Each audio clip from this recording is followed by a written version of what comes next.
Mas o fruto do Espírito é o amor, o gozo, a paz, a longanimidade, a benignidade, a bondade, a fidelidade, a mansidão, o domínio próprio.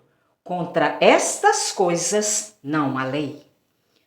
O fruto está no singular, provavelmente por causa destas qualidades morais alistadas aqui e que se espera que o Espírito Santo implante no crente como se tudo fosse uma única notável virtude. Todos os seus aspectos são apenas partes integrantes de um único desenvolvimento espiritual. Perfazem o fruto do Espírito por serem encarados como produção sua, como procedentes de sua pessoa, como algo divinamente produzido e não apenas como qualidades morais. Primeira virtude, o amor. A lista do apóstolo Paulo começa justamente com amor, ágape, porque esta é a maior de todas as virtudes. O amor cristão é uma categoria abrangente, é fonte exclusiva dos outros frutos, no mesmo sentido em que o tronco sustenta os galhos, ou o prisma, quando reflete as cores da luz. Os frutos que se seguem são amor em ação e expressões descritivas do ágape.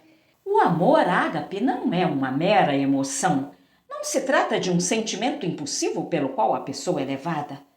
Ágape é a resposta da pessoa inteira envolvendo a vontade, o sentimento e o intelecto.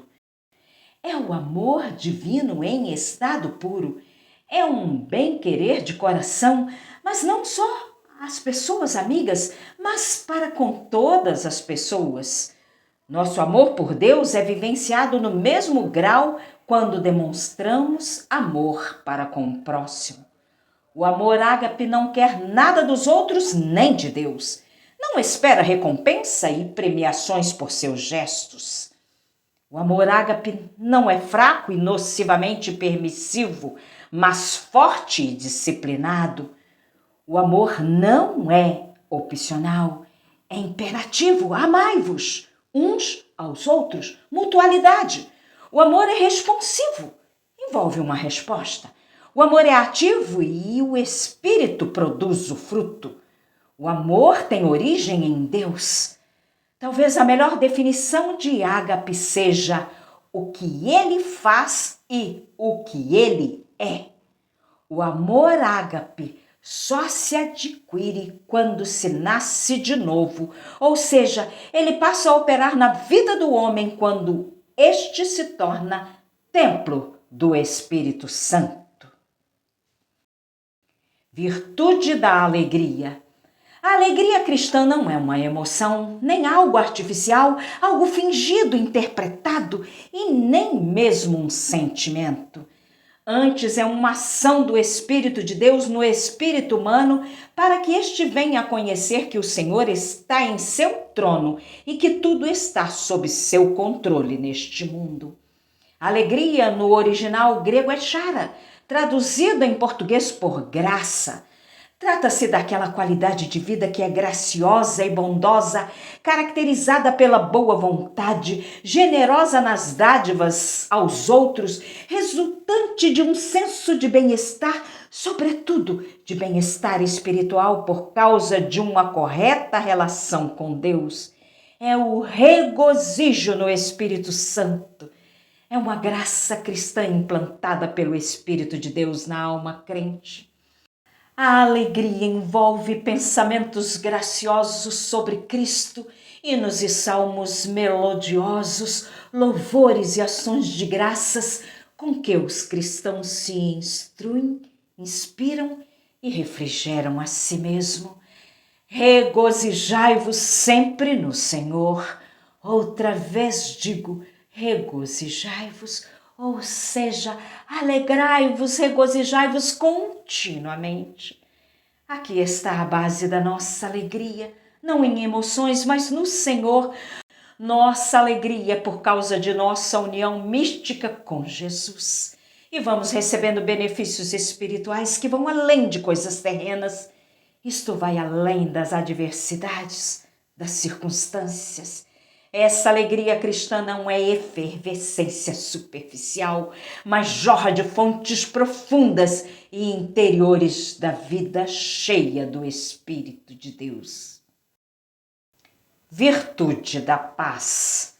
Essa é uma calma disposição da mente e do coração, vinda da certeza de termos sido perdoados e sabermos que Deus pode satisfazer todas as nossas reais necessidades. Esse fruto do Espírito pode ser facilmente confundido com qualquer tipo de tranquilidade. Paz, shalom em hebraico, não tem relação com ausência de problemas, mas significa estar bem e satisfeito em Deus. A paz que vem do Espírito de Deus só pode ser conquistada, assim como qualquer outro fruto, a partir de uma relação de intimidade com Deus. E essa paz está sendo gerada pelo Espírito Santo no coração do salvo rendido a Ele, e assim, em sua presença, experimentamos a verdadeira paz. E a paz de Deus, que excede todo o entendimento, guardará os vossos corações e os vossos pensamentos em Cristo Jesus. Deixo-vos a paz. A minha paz vos dou, não vou-la dou como o mundo a dá. Não se turbe o vosso coração, nem se atemorize. A minha paz vos dou, mesmo na hora da tribulação, mesmo em meio às guerras, mesmo em meio aos temores, em qualquer circunstância, a minha paz vos dou. Ser possuidor dessa paz não significa não ter batalhas a travar. Antes, significa poder descansar enquanto os ventos contrários sopram. E assim, seguimos certos, convictos de que Jesus é poderoso para nos fazer chegar vitoriosos do outro lado do vale, do outro lado do rio. Virtude da paciência, longanimidade. No grego é uma qualidade atribuída a Deus. Significa que Deus tolera pacientemente todas as iniquidades do homem, não se deixando arrebatar por explosões de ira e furor, o que só poderia significar a destruição do homem. Nisso se manifesta o amor de Deus, como também a sua bondade e gentileza. Nós pecamos e cometemos as maiores atrocidades, mas Deus se mostra longânimo ante tais coisas, aplicando sua misericórdia e não sua indignação justa. Ora, de nossos crentes é esperado que nossas relações com os outros homens se caracterizem pela longanimidade do mesmo modo que Deus tem agido conosco. A longanimidade é a constância de alma, mesmo quando somos provocados a alterar essa paz. Para aprender a exercitar a paciência, precisamos começar com a lição do amor, que sabe esperar e suportar todas as coisas, pois o amor é benigno, tudo sofre, tudo crê, tudo espera, tudo suporta. Para aprender a exercitar a paciência, precisamos aprender a aceitar a correção, porque Deus usará pessoas para nos exortar. Para aprender e exercitar a paciência, precisamos imitar bons exemplos de pessoas. Para aprender e exercitar a paciência, precisamos meditar na palavra de Deus, que pode mudar tudo em nosso ser. Paciência é uma característica divina. Salmo 103, verso 8. Misericordioso e piedoso é o Senhor, longânimo e grande em benignidade. Submissos ao Espírito, precisamos aprender com o nosso Senhor, o Deus de toda a paciência. Virtude da amabilidade, benignidade. Esse é um espírito amável e benevolente visto naqueles que caminham com Deus. Benignidade no grego significa gentileza, bondade, amabilidade. Esse termo grego também indica excelência de caráter, honestidade. Deus é a sua fonte originária e Cristo foi quem melhor exemplificou essa qualidade, passando a ser o nosso exemplo, tal como no caso de todos os aspectos do fruto do Espírito Santo. O crente que possui essa qualidade é gracioso, amável, é gentil para com seus semelhantes, não se mostrando inflexível e exigente. Nosso Deus é benigno, sua benevolência é infindável. Deus é a verdadeira fonte do amor benigno. Piedoso e benigno é o Senhor, sofredor e de grande misericórdia. Louvai ao Senhor dos Senhores, porque a sua benignidade dura para sempre. A amabilidade de Deus tem o propósito de levar os homens ao arrependimento, de forma a poder expressar-se em perdão. Deus demonstra a sua benignidade em toda a palavra. A maior foi ele ter nos dado seu Filho, seu amor, para morrer por nós. Este é o maior exemplo de benignidade que podemos observar na palavra do Senhor. Pois o amor de Deus é mais amplo que a medida da mente humana, e o coração do Eterno é maravilhosamente gentil. Nós que fomos alcançados por este amor devemos agir com mansidão e bondade para que outras pessoas também experimentem o amor de Deus através do nosso testemunho. No fruto do Espírito, a benignidade e a bondade andam juntas. Virtude da bondade. A bondade é um dos frutos nobres do Espírito. A bondade está firmemente unida com a sabedoria que é de cima, que é pura, pacífica, gentil, disposta a ceder, cheia de piedade e bons frutos. Bondade é aquela qualidade de generosidade e de ação gentil para com as outras pessoas, tudo se originando naturalmente de um caráter intimamente bondoso. Retidão, prosperidade e gentileza são outros sentidos possíveis do termo grego. A bondade é a virtude da pessoa que não mede esforços para levar o bem aos outros e nunca o mal.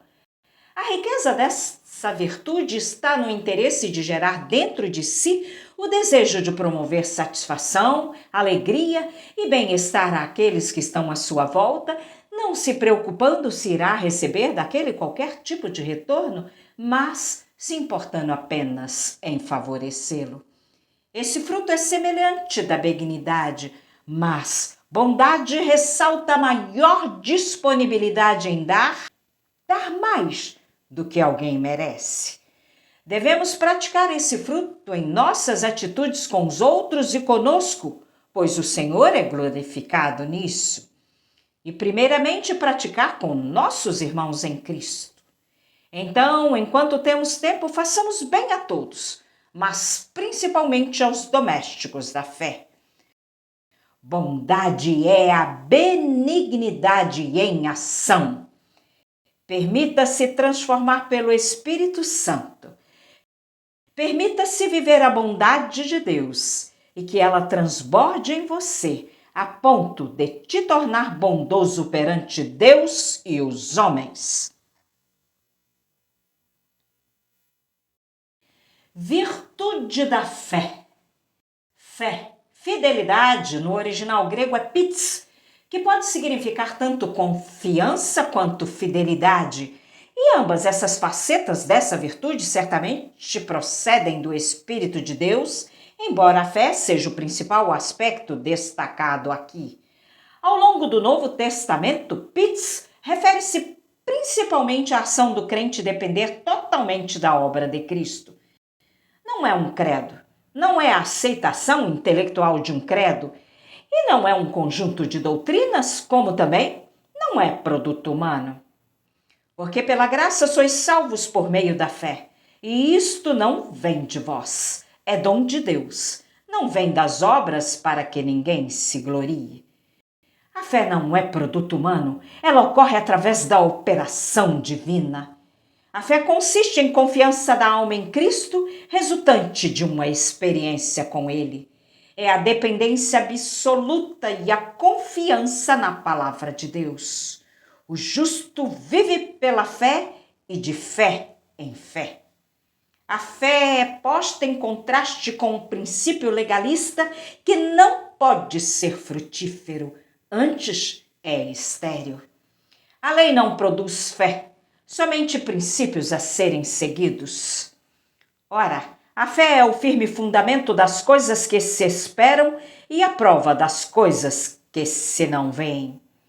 A alma passa a reconhecer a veracidade das realidades espirituais por ter visto ou experimentado tais coisas e reconhece-as intuitivamente. A fé é a fonte de origem da conversão, mas a fé também é o princípio orientador, aperfeiçoador e normativo da nova vida. A fé não é uma nova obra ou algum novo mérito. Pelo contrário, é a entrega da alma a Cristo com a finalidade de ser transformada segundo a sua imagem. Essa transformação acontece através da operação exclusiva do Espírito Santo, levando a alma humana a depender de Cristo, a confiar e a entregar-se a Ele e a seguir, olhando para Jesus, autor e consumador da nossa fé. Essa entrega da alma a Cristo pela fé vai gerando fidelidade a Ele e, em seguida, fidelidade e ação honesta para com os outros homens. Virtude da mansidão. Esta é a disposição de conter-se em consequência de um reconhecimento de nossa própria depravação. O apóstolo Paulo mencionou a mansidão como uma qualidade do fruto do Espírito em Gálatas 5, ensinando que a verdadeira mansidão não provém da própria natureza humana, mas que é uma virtude gerada pelo Espírito Santo que imprime naqueles que são regenerados um caráter semelhante ao de Cristo. No Antigo Testamento, a palavra é traduzida no hebraico significando inclinar, estar curvado e condescender, no sentido de submissão. O uso desse substantivo no Antigo Testamento transmite o conceito de submissão paciente em conexão com a humildade. É exatamente nesse sentido que essa palavra aparece em algumas referências bíblicas. Guiará os mansos em justiça e aos mansos ensinará o seu caminho. No Novo Testamento, a palavra mansidão é traduzida no grego, dos quais podemos citar prautes, que significa placidez, modéstia, gentileza, cortesia. O significado básico é o de ser suave, ser meigo e ser paciente, referindo-se a uma atitude interior que se revela por meio de ações externas que expressam a gentileza, ou seja, está também ligada à cortesia, à consideração pelo próximo e à modéstia. No contexto de Gálatas 5, podemos perceber que a mansidão, juntamente com as outras virtudes do fruto do Espírito que focam principalmente o trato com o próximo, se opõe aos vícios da inimizade, discórdia, ciúme, dissensão, explosões de ira, que são característicos das terríveis obras da carne. É o Espírito de Deus no controle do espírito humano para que não entrem discussões em iras e discórdias. Algumas pessoas equivocadamente identificam a mansidão como um tipo de fraqueza, porém seu significado expressa exatamente o contrário. A mansidão é uma qualidade que capacita alguém a controlar a força e aplicá-la corretamente. Trata-se de uma submissão do espírito humano para com Deus e, em seguida, para com o próximo. Viver a mansidão traz paz no coração por não sentir mal, tranquilidade por não ter feito nada errado, a defesa divina quando acontece uma injustiça e uma consciência pura de saber a verdade sem ter culpa. Para aprender a ser manso, comece com oração buscando ao Senhor, evitando todo nervosismo, se disciplinando e aprendendo a suportar, sendo mais forte com Deus. Revesti-vos, pois, como eleitos de Deus, santos e amados, de entranhas de misericórdia, de benignidade, humildade, mansidão, longanimidade. Deus é a fonte dessa graça e Cristo Jesus é o seu exemplo supremo, o que ele demonstrou em todo o seu modo de tratar os homens.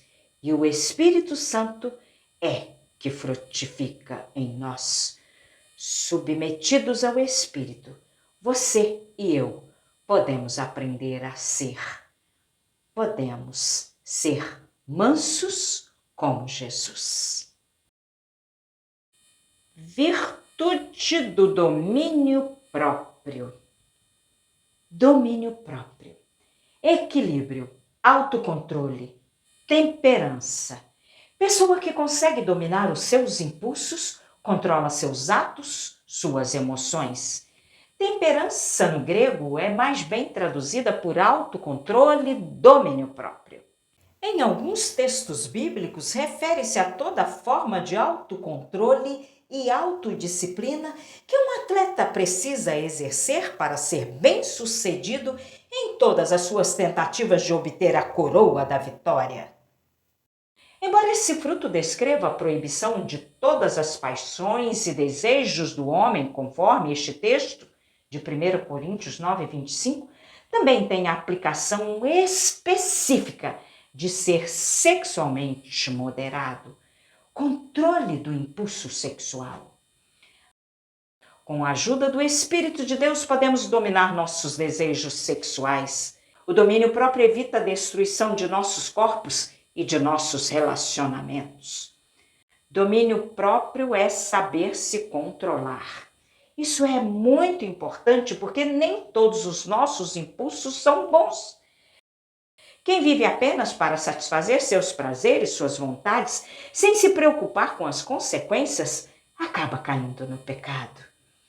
E é domínio de forma geral sobre a área sexual, a língua, a ira, o apetite desordenado, sobre pensamentos maus e muitos outros. Deus nos ajuda a ter autocontrole. Não vivemos mais para o pecado. O domínio próprio e a temperança vão trazer liberdade para fazermos o que é certo. Quem não tem domínio próprio se torna vítima fácil dos desejos da carne, do ataque do inimigo, dos males e corrupções do mundo, vítima do egoísmo, da avareza, que é a idolatria, vítima do orgulho e da arrogância. Quem é dominado pela carne não pode agradar a Deus. Entretanto, vocês não estão sob o domínio da carne, mas do Espírito, se de fato o Espírito de Deus habita em vocês. E se alguém não tem o Espírito de Cristo, não pertence a Cristo. Como é sério este texto. Essa é a última das virtudes do fruto do Espírito Santo listadas em Gálatas 5. O domínio próprio significa dizer não aos nossos impulsos e desejos nocivos, guiando-nos na direção de uma vida mais equilibrada e com significado, sob a direção do Espírito de Deus. Este domínio próprio só pode ocorrer com a ajuda do Espírito Santo. É Ele quem frutifica em nós. O texto de Gálatas 5 diz no finalzinho do verso 23: contra estas coisas não há lei.